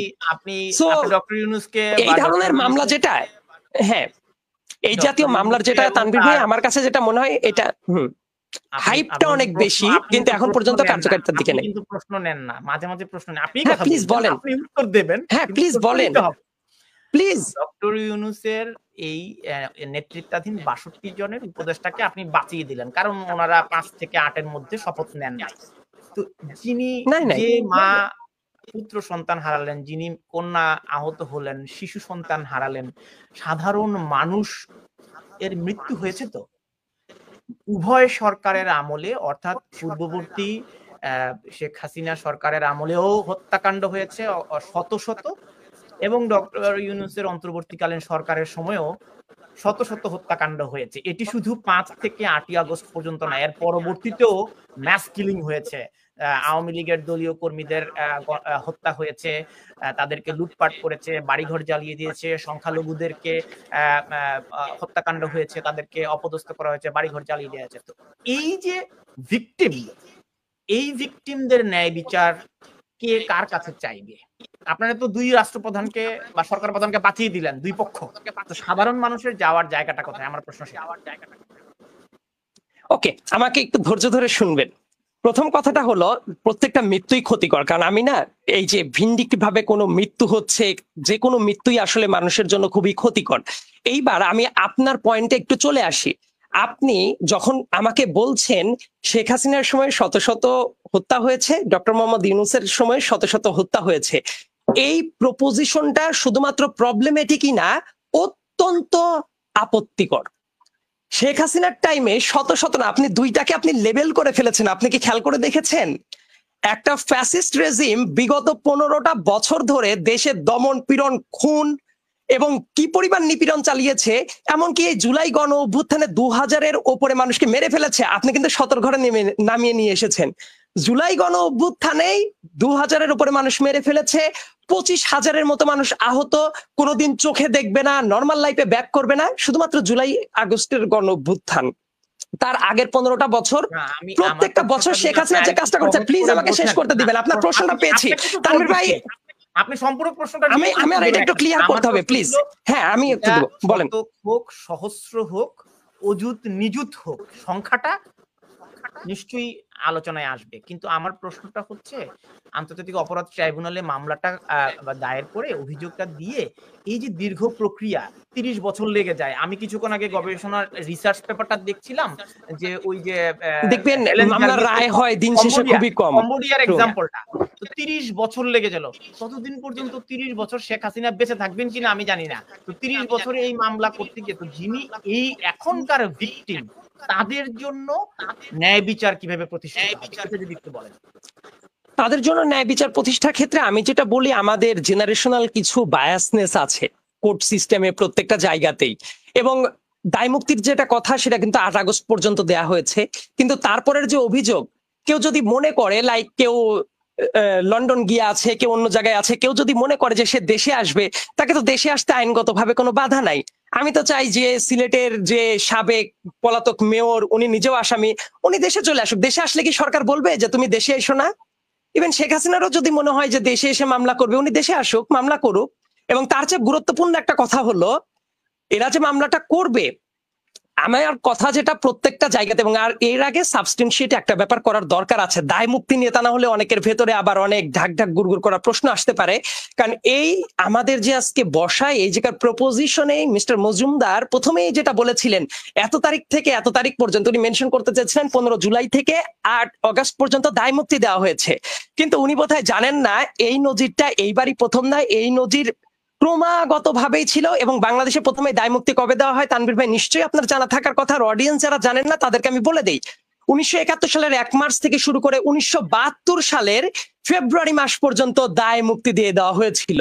তার মানে দায় মুক্তির যে কালচারটা এবার খেয়াল করে দেখেন। এবং এই যে প্রথম দায় মুক্তি, তার মানে দায় মুক্তির ব্যাপারটাও কেউ যদি মনে করে এইবারই প্রথম দেওয়া হয়েছে, এই টাইপও কিন্তু শোরগোল আসে। কারণ বর্তমানে কি অনেক বেশি প্রোপাগান্ডার যুগ, তো মানুষ দেখবে একটা হাইপ তুলবে এইবারই বোধহয় প্রথম এই ধরনের দায় মুক্তি দেওয়া হয়েছে, কিন্তু এই কথাটাও কিন্তু সঠিক না। সেই ৭১ সালের পরেও ১৯৭২ সালের ফেব্রুয়ারি মাস পর্যন্ত বাংলাদেশে প্রথম দায় মুক্তি দিয়ে দেওয়া হয় মুক্তিযোদ্ধাদের, এবং তারপরেও কিন্তু ৭১-এর ১৬ই ডিসেম্বরের পরে কি বিভিন্ন জায়গায় আক্রমণ হয়নি? হয়েছে। আমাদের দেশের মুক্তিযোদ্ধা যারা ছিলেন এমনকি তারাও কিন্তু বিভিন্ন জায়গায় ভিকটিম হয়েছেন। আপনাকে পার্টিকুলারলি দু একটা জায়গায়, আমি আসলে আলোচনাটা অন্যদিকে চলে যাবে ওই জন্য আমি টানছি না, কিন্তু ইতিহাসের আলোচনা টানলে দেখতেন অনেক ক্ষেত্রে মুক্তিযোদ্ধা পরিবারও কিন্তু কিছু কিছু ক্ষেত্রে ভিকটিম হয়েছে নানা জায়গায়, এবং দায় মুক্তিটার জায়গাটা ছিল ৭২ সালে। সেদিকে আমি আলোচনাটা টানবো না, তাহলে চলে যাবে ইতিহাসের অনেক লম্বা আলোচনায়। আপনাকে আমি যেটা বলছি, যারা মনে করছে যে ঠিক আছে তারপরেও যে ধরনের বিচার চাওয়া দরকার, কারণ আপনি জানেন আইসিটি ট্রাইব্যুনাল আছে, তারাও কিন্তু অভিযোগ দায়ের করতে পারে, ঠিক না? এবং বিভিন্ন ক্ষেত্রে বাংলাদেশের আইনেও যারা বাইরে আছেন তারা বাংলাদেশে ব্যাক করুক, ব্যাক করে এসে তারা মামলা করুক। আমি চাই শেখ হাসিনা এসে মামলা করুক, নিজুম মজুমদার এসে মামলা করুক, এবং যারা যারা আছে তারা দেশে ব্যাক করে মামলা করুক। তারা দেশে ব্যাক করতে চাইলে কেউ সম্ভবত বাধা দিবে না। ধন্যবাদ। আমি একটু কাজী ওমর ফয়সাল আপনার কাছে জানতে চাইছি, যে প্রশ্নটা আমি বারবার সৈয়দ আব্দুল্লাহর কাছ থেকে আসলে বোঝার চেষ্টা করছিলাম, আপনি একটু একাডেমিক পার্সন, সে কারণে একটু জানতে চাই। যেমন বিগত সরকার ১৬ বছর ক্ষমতায় ছিল এবং অত্যন্ত শক্তিশালী সরকার ছিল, এবং সকল মেকানিজম থাকার পরেও, যেমন বিদেশে তারেক রহমান ছিলেন বিএনপির সিনিয়র ভাইস চেয়ারম্যান এবং ভারপ্রাপ্ত চেয়ারম্যান, তো তার বিরুদ্ধেও এ ধরনের মামলা হয়েছে, ইন্টারপোলের রেড অ্যালার্ট জারি হয়েছিল, ওনাকে কিন্তু আনা যায়নি, ফিরিয়ে এনে বাংলাদেশে বিচার করা যায়নি। তো ওনার বিরুদ্ধে যে সমস্ত অভিযোগ ছিল, সেই অভিযোগগুলোর যারা ভিকটিম, তাদের ন্যায় বিচার আসলে নিশ্চিত হয়নি। তো একটি সরকার পরিবর্তন হয়ে গেল কিন্তু আমার মূল আগ্রহের জায়গাটি হচ্ছে সরকার পরিবর্তন হয়ে যাচ্ছে, সরকার প্রধানরা দায় মুক্তি পাচ্ছেন, কিন্তু সাধারণ মানুষ যেখানে প্রাণ দিয়েছে তাদের ন্যায় বিচার নিশ্চিত করার দায়িত্ব কি আসলে? একাডেমিক বিশ্লেষণ। এখানে আমি যতটুকু জানি যে তারেক রহমানের এগেইনস্টে কোনো ক্রিমিনাল ক্রাইমস এর কোনো অভিযোগ নাই, মানে জাতীয় হিউম্যানিটি কোনো জেনোসাইডের কোনো অভিযোগ নাই। তার এগেইনস্টে জেনোসাইডের অভিযোগ নাই, আমি বলছি অন্যান্য মামলা ছিল। দুই রাষ্ট্রপ্রধান, তাদেরকে কোনো একটি কেস স্টাডি আমাদের কাছে নাই যে এটি খুব স্বল্প সময়ের মধ্যে হয়। কম্বোডিয়ার বিষয়টি ৩০ বছর হয়েছে, আমি জানি না যে মায়ানমারের মামলা কত বছর ধরে চলছে। হ্যাঁ, তো এই যে লম্বা সময় ধরে ভিকটিমও মারা যেতে পারেন, এবং যার বিরুদ্ধে অভিযোগ তিনিও বেঁচে থাকবেন কিনা এর কোনো গ্যারান্টি নাই। সাধারণ মানুষের ন্যায় বিচারের জায়গাটিকে নিশ্চিত করবে। না, এখানে আমি একটা কথা বলতে চাই, আপনি যেটা বলছেন যে এই পর্যন্ত কোনো বিচার হয়নি, সেটা কিন্তু না, অনেকগুলো বিচার কিন্তু হয়েছে। হেড অফ দ্য স্টেটের বেশ কিছু বিচার রোয়ান্ডাতে হয়েছে, হয়েছে ইউগোস্লাভিয়াতে, কসোভোতে এখন বিচার চলছে, বেশ কিছু হয়েছে, হয় যে নেই সেটা না। তবে হ্যাঁ, এটা সত্যি যে হচ্ছে যে আপনার এই জাতীয় সরকার প্রধানদের বিচার খুব কঠিন, কারণ এদেরকে যদি আসলে লবিং থাকে এবং মানে ক্যাটস লাইফ 9 লাইফস কঠিন হয়ে যায় কিছুটা। ইকো হচ্ছে আমার কথা বলতে শুরু। আচ্ছা, তা আমি সৈয়দ আব্দুল্লাহর কাছে আবার একটু ফিরছি। সৈয়দ আব্দুল্লাহ, জি আমার কথা, জি ভাইয়া, আচ্ছা উনি শেষ করে যাচ্ছে আপনার, ঠিক আছে আপনি শেষ করুন। কোনটা কারণে ইকো হচ্ছে, আমি কথা আমার এখানে ব্যাক আসছে, সেজন্যই বলছি। সো না, এক্ষেত্রে বিচারটা কিন্তু খুব লং টাইম নাই, এটা সত্যি। তবে একটা জিনিস এখানে ভুল বোঝা হচ্ছে যে আইসিসি কিন্তু আপনি যদি মানে ইয়াতে ইনফরমেশন দেন, আইসিসি কিন্তু কেস নিয়ে ডিল করে না, ডিল করে সিচুয়েশন নিয়ে। এবং যখন আইসিসি যদি কোনো দিন, আমার মনে হয় না করবে, এই জাতীয় কমপ্লেইনের রেসপন্ড করে, তখন কিন্তু পার্টিকুলারলি 5 থেকে 8 অগস্ট দেখবেন না, দেখবে হচ্ছে 18 জুলাই থেকে যতদূর পর্যন্ত আছে ওই পর্যন্ত, অথবা আরো বেশি, অথবা 2010 সাল থেকে যতদিন সময় আছে। এবং সেই ক্ষেত্রে কিন্তু প্রসিকিউটর কিন্তু দুই পক্ষেরই কিন্তু যা অভিযোগগুলো আছে তাদের স্ট্যান্ডার্ড ফলো করে। এবং আপনি যেটা মিয়ানমারের কথাটা বললেন, মিয়ানমারের যেটা সমস্যা সেটা হচ্ছে যে আইসিসি কিন্তু ট্রায়াল ইন অ্যাবসেন্সিয়া করে না, যেটা আমাদের আইসিটিভি দিতে আছে অনেক ক্রিটিসাইজ। রিসেন্টলি ইউকে সুপ্রিম কোর্টের ডিসিশন দিয়েছে Chowdhury Monuddin versus secretary of স্টেটের। সো আইসিসিতে কোনো ট্রায়াল ইন অ্যাবসেন্সিয়া হয় না, এবং এই জন্য এদেরকে আপনি সর্বোচ্চ অ্যারেস্ট ওয়ারেন্ট পর্যন্ত যেতে পারবেন। তারপরে আপনি যদি যেতে চান ফ্রেমিং অফ চার্জের জন্য, সেক্ষেত্রে আপনাকে এই অ্যাকিউজকে আপনাকে কোর্টের সামনে নিয়ে আসতে হবে। এই জন্য মূলত হচ্ছে এই বিভিন্ন যে জায়গাগুলো আছে, বিশেষ করে মিয়ানমারের যে কেসটা আছে, বেশি দূর আগাচ্ছে না, এটা হচ্ছে রিজন। আর একটা জিনিস খেয়াল রাখবেন যে এই জাতীয় বিচারগুলো আসলে অনেক বেশি সময় লাগে। আপনি যেহেতু ইউকেতে থাকেন, আপনি কিন্তু পিনোচের কেসটা জানেন, পিনোচের ক্ষেত্রে কি হয়েছিল। সো পিনোচেট কিন্তু এবং এরকম বেশ কিছু বই আছে। একজন ভদ্রলোক আছেন নাম হচ্ছে রুডি ব্রড, উনি একটা বই লিখেছেন হাউ টু ক্যাচ ডিটেক্টর। খুব সম্প্রতি হচ্ছেন একজন চাঁদের একজন ডিটেক্টর ছিলেন, হিসেন হাবরে। ওনাকে নিয়ে অনেক মানে চ্যালেঞ্জটা হলো between Senegal and Belgium, and finally একটা হাইব্রিড ট্রাইব্যুনাল করা হলো, সেখানে বিচার করা হলো। সাধারণত ইন্টারন্যাশনাল কোর্ট গুলা ডেথ পেনাল্টি দেয় না, সো লাইফ প্রিজন ছিল এবং উনি মারা যান হচ্ছে কোভিডের সময়। সো এই যে বিচার যে হয় না, দ্যাটস নট ট্রু, হয়, সময় লাগে, কিন্তু we need to wait for the time. এখন ইউরোপে কিন্তু থার্ড একটা ওয়েভ আছে, সেটা হচ্ছে ইউনিভার্সাল জুডিশিয়াল কেস, ইউকেতেও আছে।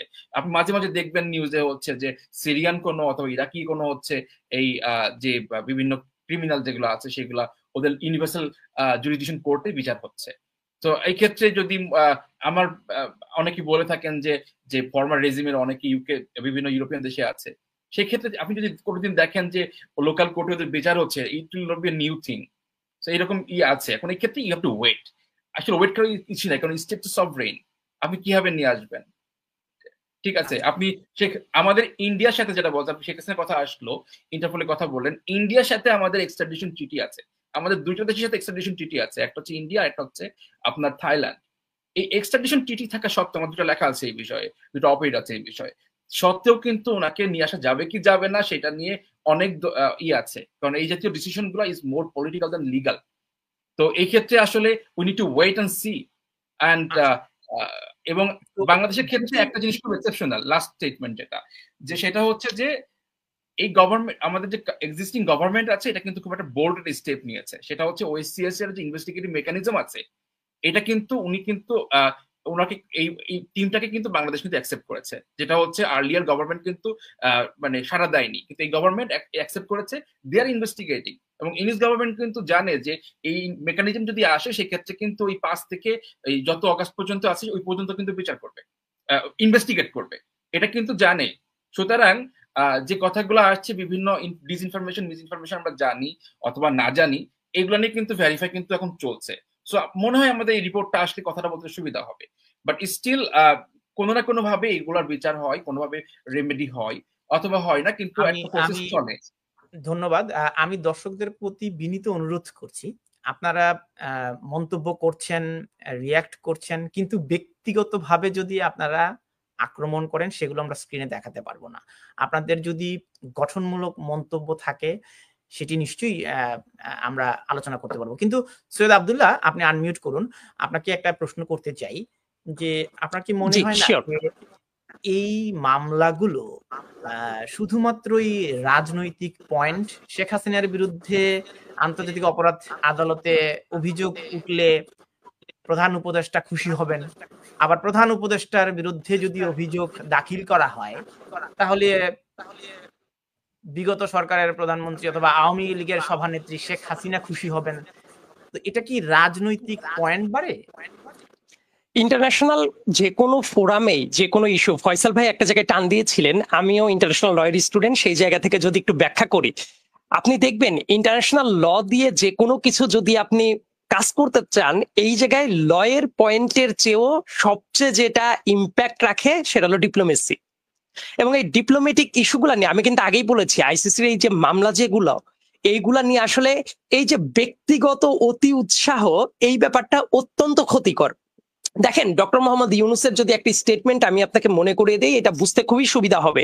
ইউনূস সাহেব কিন্তু কিছুদিন আগেও বলেছে, শেখ হাসিনা ভারতে যেরকম আছে আপাতত তাকে নিয়ে আমাদের কোনো কথাবার্তা নাই।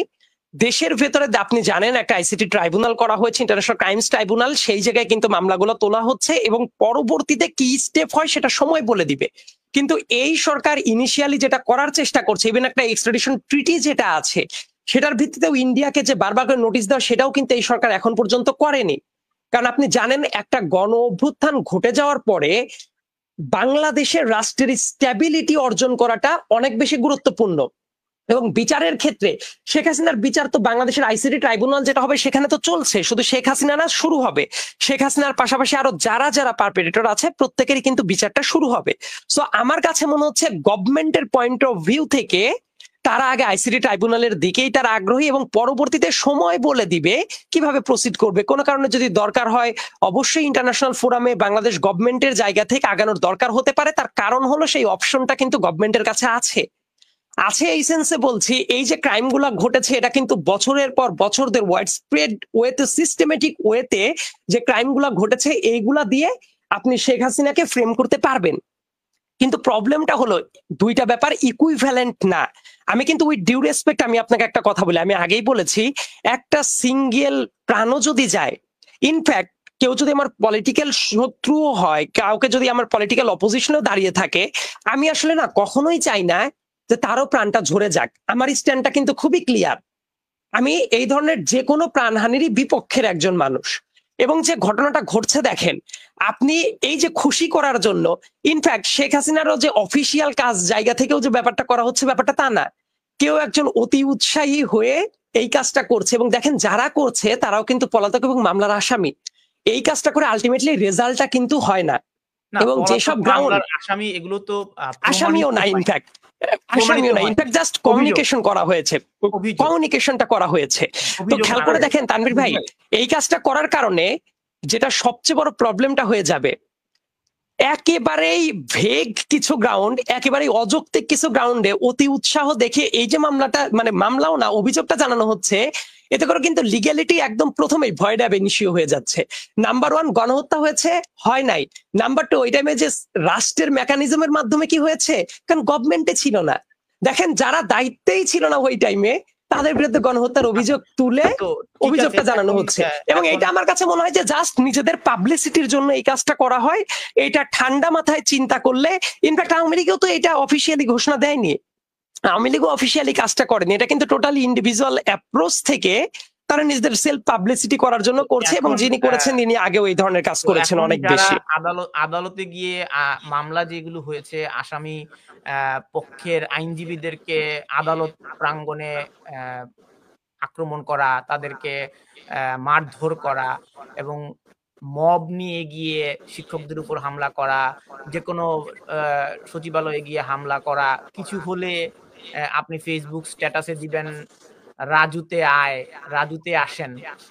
তো এইগুলো মানে আপনি ভায়োলেন্সকে উস্কে দেওয়া, যে কোনো কিছু যদি আপনার মনোভূত না হয়, আপনি একটা ফেসবুকে স্ট্যাটাস দিয়ে রাজু ভাস্কর্যের সামনে মানুষ জড়ো করলেন, তারপর আপনি মব নিয়ে আপনি যা ইচ্ছা তাই করলেন। তো তাহলে এটি কোন রাষ্ট্রের কাঠামো? অবশ্যই এই ব্যাপারগুলা দুঃখজনক। আমি রাষ্ট্রটা যে মুহূর্তে দাঁড়িয়ে গেছে, যদিও এই গভর্নমেন্ট একটু উইক গভর্নমেন্ট, তো তারপরেও আমি এক্সপেক্ট করছিলাম কোর্ট চত্বরটা যাতে পবিত্র একটা কোর্ট চত্বরই থাকে। আমি এক্সপেক্ট করছিলাম কোন জাতীয় ঘটনায় এখনো জনমত গড়ে তোলার জন্য সবাইকে এক করে ডাকতে হবে, এই কাজটা না, বরং পুলিশ তাদের ভূমিকা পালন করবে, আর্মি তাদের ভূমিকা পালন করবে, কোর্ট তাদের ভূমিকা পালন করবে। কিন্তু কথাটা একটা আছে, আপনি ওদের ভুলে গেছেন, আপনি যে মুহূর্তে কথা বলছেন একটা গণ অভ্যুত্থানের পরে আপনি কথা বলছেন, তার মানে হঠাৎ করেই আপনি হাবিয়া দোজক থেকে জান্নাতুল ফেরদৌস দুইটাতে জাম করা যায় না, মাঝে একটা অস্থির টাইম চলে। আমি কিন্তু বলছি না যে এটা জাস্টিফাইড, কিন্তু প্রেক্ষাপটটা বোঝা জরুরি। যেমন দেখেন ক্রাইম ঘটলে ওই যে রাষ্ট্রের প্রধান কয়েকটা উদাহরণ কাজী ওমর ফয়সাল ভাইও দিচ্ছিলেন, তাদেরকে ফ্রেম করা যায়নি, তাদেরকে কিন্তু ফ্রেম করা যায়নি, পুলিশ থেকে সরিয়ে দেওয়া হয়েছে, সেনাবাহিনী না শুধু তাই না, সরানো হয়নি। আমি আসছি আমি আসছি তো আমার কথা আমি আসছি ওই জায়গাতে। বিপ্লব করলো যে আমি শেষ করিনি কিন্তু তানভীর ভাই, সেই ছাত্ররাই তো, লেট মি ফিনিশ প্লিজ। সরকারই তো ক্ষমতায়। অবশ্যই আমি সেই জায়গায় আসছি, আমি কিন্তু এটা প্রথমেই বললাম যে এইটা হওয়া উচিত ছিল না। রাজুতে আসে এই কারণেই বলতে হয় কারণ পাশের দেশ থেকে একজন পলাতক খুনি স্বৈরাচার ফোনটা ফাঁস করে দেশের ভেতরে টুপ করে ঢুকে পড়ার কথা বলে। আপনি এই দুইটা প্রেক্ষাপট একসাথে যদি না নেন তাহলে কিন্তু মনে হবে যে বোধহয় এরাই শুধু কাজ করছে। অবশ্যই আপনি বলতে পারেন সরকারের, আপনি আইন শৃঙ্খলা রক্ষাকারীর বাহিনী, আপনি দেখেছেন একটা জায়গায় একজন স্বৈরাচার পালিয়ে যাওয়ার পরে পুলিশকে কেন পালিয়ে যেতে হয়, এটার উত্তরটাও জানা তাহলে জরুরি। তার মানে বিগত 10 বছরে তারা পুলিশ ছিল না, তারা ছিল দলীয় লীগের পারপাস সার্ভ করার লোক। কাজেই আমি বললাম না যে পুরো সিস্টেমটাই কলাপস করেছে। ব্যাপারটা যদি এমন হতো তানভীর ভাই জাস্ট ক্ষমতার পালাবদল ঘটেছে, সেটা একটা প্রেক্ষাপট। কিন্তু আমরা যখন কথা বলছি এই ঘটনাগুলো দুঃখজনক, এই ঘটনাগুলো যাতে না হয় সেটার জন্য আমাদের স্টেপ নেওয়া উচিত, এবং এই ঘটনাগুলো যত কম হয় ইনফ্যাক্ট জিরোতে নামিয়ে আসা দেশ হিসেবে, রাষ্ট্র হিসেবে সরকারের এটা দায়িত্ব। কিন্তু একই সাথে এটাও বুঝতে হবে এই অস্থির সময়টাকে আপনি কেন বিবেচনায় নিচ্ছেন না।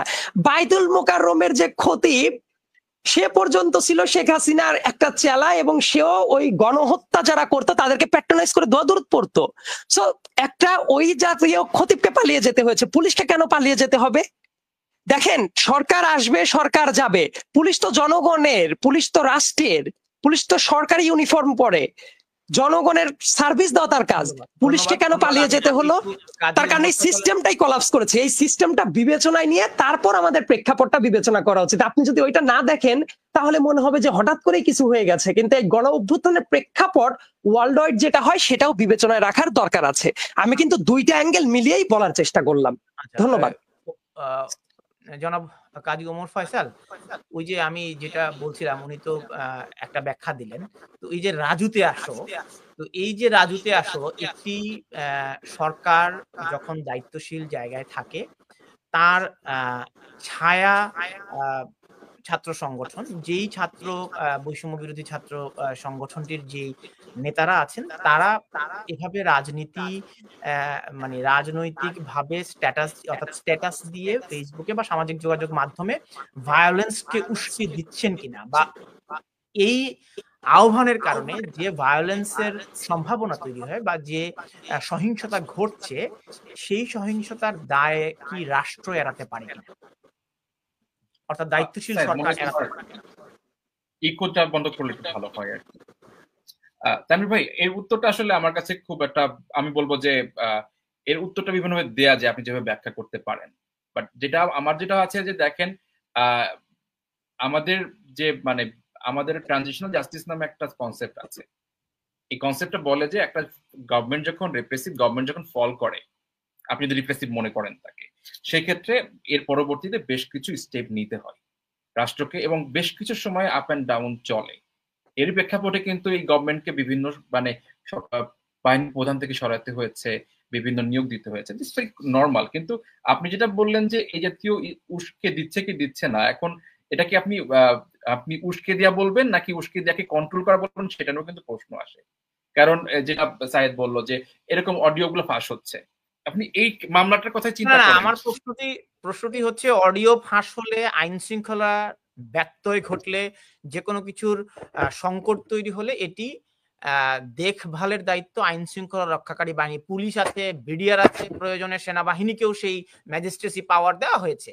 তো সেখানে দায়িত্বশীল বা আইন শৃঙ্খলা রক্ষাকারী বাহিনীর সদস্যরা দায়িত্ব না নিয়ে যাদের আইন শৃঙ্খলা রক্ষা করার দায়িত্ব নয়, তারা এই ঘোষণাটি দিচ্ছেন। আমার কথা হচ্ছে সেই জায়গাটিতে।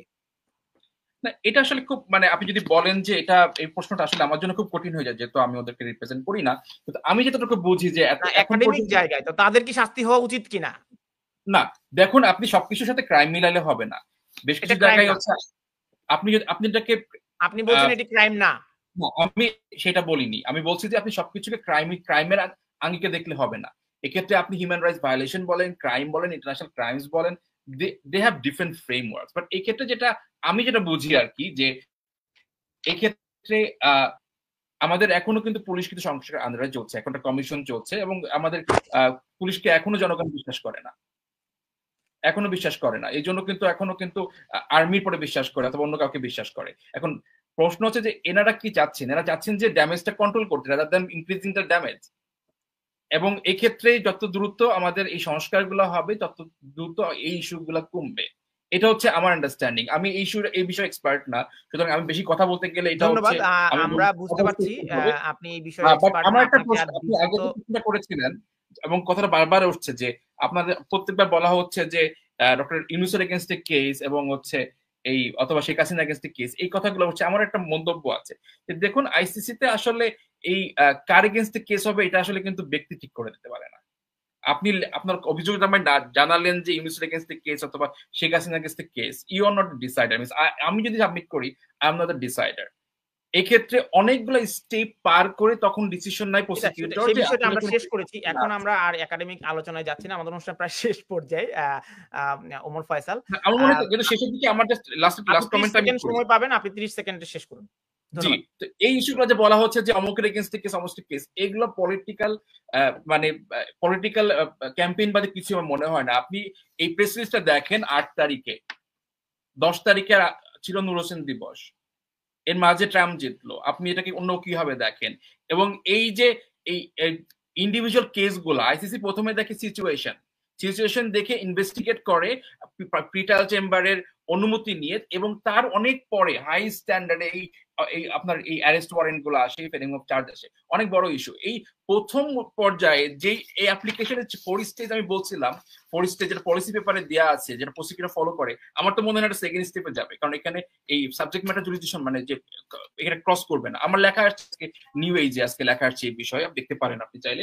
সো এইগুলাকে পলিটিক্যাল পারপাস কি সার্ভ করে সেটা একটা প্রশ্ন আছে। এই ক্ষেত্রে এই যখনই হচ্ছে একজন ব্যক্তির নাম উল্লেখ করা হয়, যেটা আসলে এই আইসিসি প্রসিকিউটর হচ্ছে অনেক পরে দেখে, মিয়ানমার কেসে কিন্তু এখনো দেখেনি, অনেক কেস আছে আমরা এখনো সেই বিষয়টা দেখেনি। আলোচনা করেছি, এই বিষয়টি আলোচনা অসংখ্য হ্যাঁ, ধন্যবাদ তো this is Omar Faisal. Political, আমি পলিটিক্যাল, এটা আর আমি কিছু দেখি না এটা বিষয়ে। অসংখ্য ধন্যবাদ আপনাকে। নিশ্চয়ই আমরা আরেকটু দীর্ঘ আলোচনায় যেতে পারলে ভালো হতো। সৈয়দ আব্দুল্লাহ, আপনার সমাপনী বক্তব্য 30 সেকেন্ড সময় পাবেন। ধন্যবাদ। 30 সেকেন্ড এর ভেতরে আমি বললাম প্রত্যেকটা মৃত্যুই দুঃখজনক। এট দ্য সেম টাইম আপনার প্রশ্নগুলো যখন আসছিল আপনার কাছে মনে হচ্ছিল যে সব 8 আগস্টের পরে, কিন্তু আপনার কাছে মনে হওয়া উচিত এত বড় একটা ম্যাস কিলিং চলে গেছে, আপনি একটা বারের জন্য যদি আলোচনাতে আনতেন যে আমি এই আওয়ামী লীগের ভেতরে কোনো রিমোর্স বোধটা নাই কেন? শেখ হাসিনার ভেতরে দেখেন এত বড় কাজ করার পরেও যখন কোনো রিমোর্স বোধ নাই, তখন কিন্তু মানুষ ওইটা একসেপ্ট করছে না। আমি চাই কি জানেন, দেশে আইনের শাসন ব্যাক করুক। ব্যাখ্যা দেবেন না। আমি জুলাই অগাস্টে যতগুলো মৃত্যু হয়েছে প্রত্যেকটি মৃত্যুর ন্যায় বিচারের জন্য কথা বলেছি। আমার কথা হচ্ছে যে শুধুমাত্র রাষ্ট্রপ্রধান আর উপদেষ্টার বিরুদ্ধে আপনি মামলা করলেন, অথবা সাবেক প্রধানমন্ত্রীর বিরুদ্ধে আপনি আইসিটিতে মামলা করে দিলেন, কিন্তু সাবেক প্রধানমন্ত্রী তো গিয়ে গুলি করে মারেনি, তাই না? তো এই বিষয়গুলো সাধারণ আপনি বোধহয় জানেন না, গুলি করে মারানো হুকুমের আসামি যেটা, তার পানিশমেন্টও সেম। আপনি লিগ্যাল পয়েন্টে একটু আবার কিন্তু আমার মনে হলো যে একটু কিন্তু ওনাকে যদি আনতে না পারেন, দীর্ঘ প্রক্রিয়া হয়, তাহলে ন্যায় বিচারটা নিশ্চিত হবে কিভাবে? আপনি তো হ্যাঁ, এই জায়গাটা একটু গ্যাপ অবশ্যই হয়ে যায়। এবং পৃথিবীর এই হিসাবগুলো তো পলিটিক্যাল ডাইমেনশনের হিসাব। ওরকম হলে কি হয়, পালিয়ে গেছে, এক্সট্রাডিশন চুক্তির মাধ্যমে আসবে, ফেরত হবে, বিচার করবে, খুবই প্লেন হিসাব ছিল। কিন্তু এই ব্যাপারগুলা ভেরি মাচ ডিপেন্ডেন্ট আপন পলিটিক্যাল সিচুয়েশন আর অন্য দেশের সাথে পলিটিক্যাল রিলেশনটা কেমন চলছে। সো আমি জানি না যে সেটার আলটিমেট ফলাফলটা কি হবে, বাট প্রত্যেকটা হত্যাকাণ্ডেরই বিচারটা হওয়াটা জরুরি। কোন হত্যাকাণ্ড বিচার ছাড়া হবে এটা হওয়া উচিত না। এবং আপনার জায়গা থেকেও আমার কাছে এই জায়গাতে একমত। এবং আমার কাছে যেটা মনে হয়েছে, আপনি কিন্তু শেষ মুহূর্ত পর্যন্ত নিঝুম মজুমদার যে কাজটা শুরু করেছিল সেটার জন্য অ্যাপোলজিটি করার কথা ছিল, সেটা আপনি শেষ করেননি। এবং একই সাথে আপনার এইটার ভেতরে ওই যে শত আর শত দুইটাই মিলিয়ে দিয়েছেন। আপনার জায়গা থেকে আর একটু দায়িত্বশীল আচরণ এক্সপেক্ট করেছিলাম। আমার বক্তব্য শেষ করেছে, কিন্তু আপনার জায়গা থেকে এই ব্যাপারে আরো আমি দায়িত্বশীল আচরণ এক্সপেক্ট করছিলাম, কারণ হোস্ট হিসেবে you do have certain responsibilities. Thank you so very much. আমাদের এই অনুষ্ঠানে আমার অতিথিরা নর্ম ভঙ্গ করেছেন, এটি কোনো সন্দেহ নেই। এখন ন্যায় বিচারের দায়িত্ব আমি দর্শকদের উপর ছেড়ে দিয়েছি, এবং আমি আন্তরিকভাবে দুঃখ প্রকাশ করছি যে এই অনুষ্ঠানটিতে আমরা গণমাধ্যমের নর্ম ভঙ্গ হয়েছে। আমরা আমার অতিথির সম্মান রক্ষায় আসলে আমরা আরো যত্নশীল হওয়া দরকার। হ্যাঁ, আমরা যখনই টকশোতে বসবো প্রত্যেকেরই উচিত আমার প্রতিপক্ষের প্রতি সম্মান দেওয়া। ব্যক্তিগতভাবে যদি আপনাদের অস্বস্তি থাকে সেটি আপনারা ব্যক্তিগতভাবে নিশ্চয়ই এটি সমাধান করবেন, কিন্তু লাইভে কিন্তু প্রবলেমটা তানভীর ভাই আপনার জায়গা থেকেই তৈরি হয়েছে, সেটাও কিন্তু আমি মুখের পর একদম স্পষ্ট ভাষাতেই বলছি। আপনি আমাকে লাইভে আমরা এমন কিছু করব না, এই যে আমি কথা বলছি আপনি আবার ফ্লোর ক্রস করছেন, এটাই হচ্ছে নর্ম ভঙ্গ হয়। আপনাকে আমি বলার সুযোগ দিয়েছি, আপনাকে অনুরোধ করেছি আমরা একে অন্যকে ফ্লোর ক্রস করবো না। আমি আন্তরিকভাবে দুঃখ প্রকাশ করছি এই ধরনের একটা পরিস্থিতি তৈরি হয়েছে। নিশ্চয়ই পরবর্তী অনুষ্ঠানগুলোতে আমরা আরো সতর্ক হব। ভাই জাস্ট 5টা সেকেন্ড আপনি যে বললেন, তাহলে তো আমার জায়গা থেকেও একটু বলাটা জরুরি। আপনি যদি নরমাল কথা বলেন, আপনার জায়গা থেকেও আমাকে মিউট করে নিঝুমকে কথা বলার স্পেস দিয়েছেন, সেটা আপনার জায়গা থেকে হোস্ট হিসেবে নর্মটা ভঙ্গ হয়েছে। হোস্টেরও কিন্তু দায়িত্ব আছে, দায়িত্ব শুধু গেস্টদের না। You have violated that thing and thereby আপনি বলেছেন আমি নিঝুমকে আনমিউট করে কথা বলতে দিয়েছি, এই অভিযোগটি আপনি এনেছেন, কিন্তু আপনার বিরুদ্ধে অভিযোগ আনেনি, এটাই সত্য। আচ্ছা, আপনার কাছে মনে হচ্ছে এটি সত্য। কিন্তু আপনি যে অসৌজন্যমূলক আচরণ করেছেন, আমার অনুমতি ছাড়া আমাকে না জানিয়ে হারপিকের বোতল দেখিয়েছেন। এটি হচ্ছে হারপিকের সাথে অসৌজন্যমূলক ওর আচরণ। সম্পর্ক কি? অসংখ্য আমি ধন্যবাদ একটা আপনাকে হারপিকের বোতল আনতেই পারি। এখানে হারপিকের আসবার সাথে জন্য। ওর সম্পর্কটা কি?